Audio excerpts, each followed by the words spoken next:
अस्सलामुअलैकुम तलबा, मैं आपकी टीचर ब्लूबेल स्कूल सिस्टम से उम्मीद करती हूँ कि आप सब खैरियत से होंगे। तलबा, ये उर्दू अदब का लेक्चर है और आज हम उर्दू अदब के लेक्चर में सबक नंबर 10 एक गाय और बकरी के अगले 2 सवालात करेंगे। ठीक हो गया तलबा? सो जल्दी से अपनी अपनी कॉपियाँ खोल लें। अपनी कॉपी के ऊपर सबसे पहले आप दिन और तारीख लिखें। आज दिन है बुध का और आज डेट है, आज तारीख है 15 सितंबर 2021।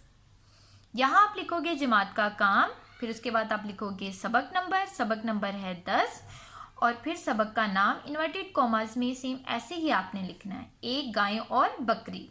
ब्रैकेट में आएगा नज़म क्योंकि ये एक नज़म है। सवाल नंबर 3 है बकरी की बात।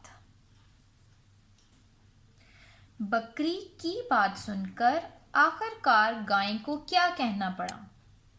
जवाब है इसका, गाय ने कहा बकरी की ज़ात वैसे तो छोटी है लेकिन इसकी बात सच्ची है। तलबा, जब हमने तशरीह की थी तो इसका जो आखिरी शेर था उसमें गाय को ये रियलाइज़ हो गया था कि बकरी वाकई सही कह रही है कि जितनी भी नेमतें अल्लाह ताला ने हमें अता की हैं वो इंसान ही की तो बदौलत हैं।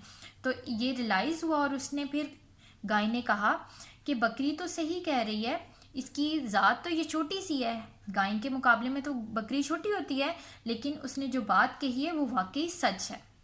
सवाल नंबर 4, नज़म एक गाय और बकरी से हमें क्या सबक हासिल होता है? जवाब है इसका, इस नज़म से हमें सबक मिलता है कि हमें अल्लाह ताला की नेमतों का हर हाल में शुक्र अदा करना चाहिए। बेशक बेटा, हमारे हालात जैसे भी हों हमें हर दम अल्लाह ताला का शुक्र अदा करते रहना चाहिए। ठीक हो गया? अब इन दोनों सवालात को आपने खुशखत करके अपनी अपनी कॉपियों के ऊपर लिखना है। बाकी की डिस्कशन हम करेंगे जूम क्लास में, तो लाजमी आपने अपनी जूम क्लास ज्वाइन करनी है। अल्लाह हाफिज़।